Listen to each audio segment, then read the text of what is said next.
Okay, in this video I am using a blind hemmer.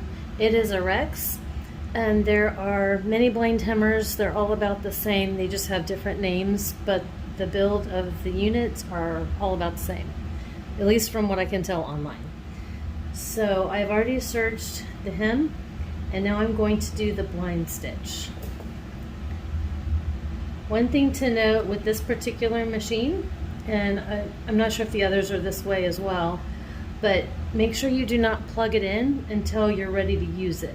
There is no on or off switch. And it has a knee lift so I can position it.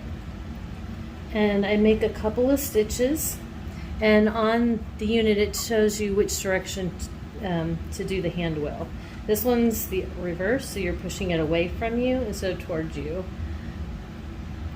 So I also have this set to the 2-to-1, which means it skips a stitch and then does a stitch and then skips and does a stitch, whereas the 1-to-1, if I flip it, it's 1-to-1 and it'll do every single stitch. But in this case, I think this one will work fine. And then this knob, this is the adjustment, and that determines how big of a bite on the fabric it does. So I'm new to this machine, so I'm not quite sure. It has a little note on here, less or more, so depending on how you adjust it, depends on how deep the needle goes in and hooks the fabric. So let's see if this works. And it's a little bit scary the first time you use it.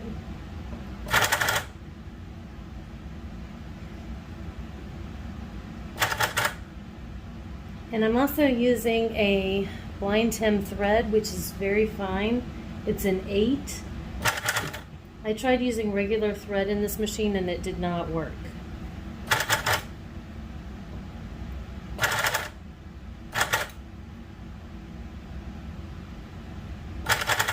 And where I'm stitching right along that serged point.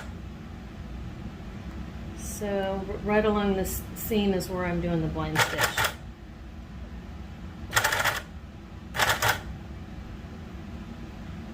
Almost sounds like a typewriter.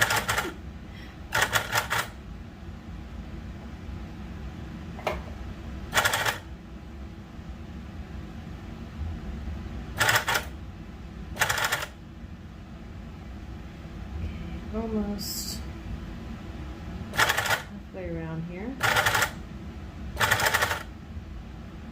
Okay, I think I'm all the way around now. So when I go to take it out, I pull on the thread